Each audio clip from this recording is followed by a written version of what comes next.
go or not. I would just say if he can't go, this is going to be pretty tough. But you have 2 games, in hand that you could get this done. So if I'm the Mavericks, my most, the biggest thing on my mind is we need the Derek Lively that was right up until Karl-Anthony Towns, stumbled into him like a big oaf. If it's not that version of Derek Lively, then we'll make do with other guys, because I just feel like the neck is going to be real easy. And you know how it is. If you just got a little kink in your neck, you slept on it wrong, you don't want to move your head without moving your entire shoulders. I don't think you're going to be able to play basketball that effectively unless you're dang close to 100%. Oh my gosh! If this is the pain that we all have dealt with from a sleeping wrong kink in the neck, then. Yeah.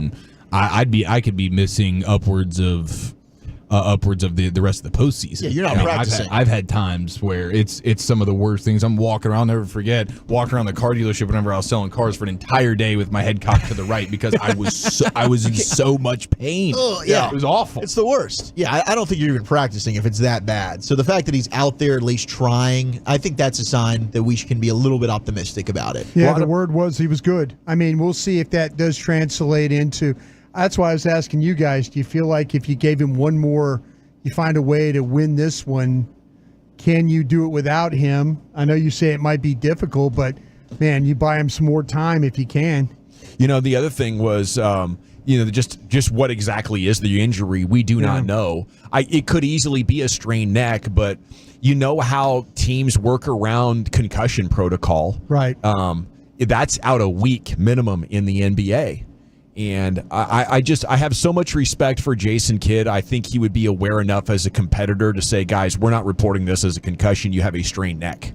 That way it is your choice when you want to come back instead of league protocol. And, I'm just speculating on that.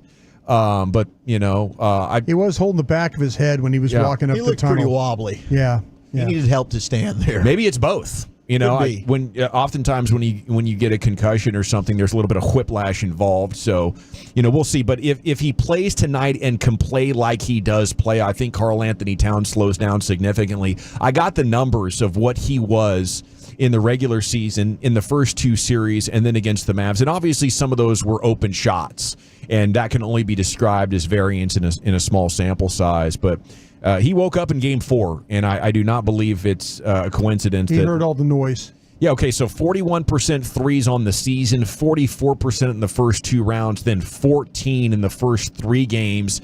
Then he goes 4 for 5, and sure, maybe it's a regression to the mean, but Lively is just such a unique defender. You heard Tim Cato on with us less than an hour ago as he wrapped up his segment saying he's about to have some takes about where Lively sits in the rankings right now of the best rim protectors in the entire NBA.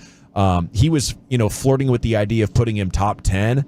Yeah, I don't know, like who else besides Wemby, who's got this, freakish wingspan advantage. I don't know that I've seen many better than what he is able to do, sealing off, the floater and the pass at the same time.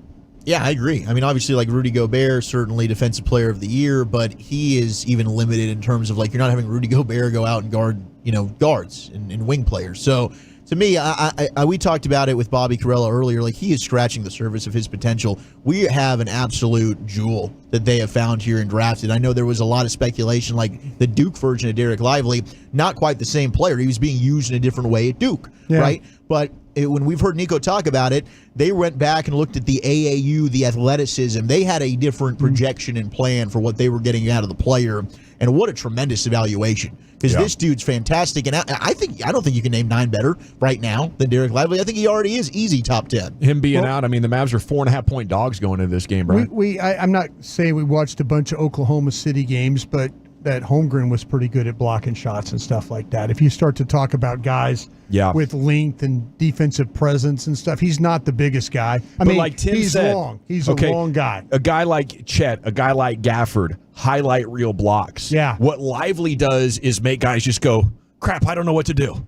Right. Yeah. They hesitate. They pass out of opportunities to get to the rim, and then it's like, no, I'm not even going to attempt this. I'm going to kick it out to the 3-point or something like that because they don't even want to. They don't want to get embarrassed at the rim. And then you got both of them one of them's fresh. They're playing 20, 24 minutes a night. The fouls are, at that point, you're like, I don't have to worry about foul trouble at all. The amount of aggression you can play with. I mean, the Mavs only allow 105 points in game 4, so I'm not saying that they can't win without him, but I would just almost guarantee they will if they have Lively at close to 100% here.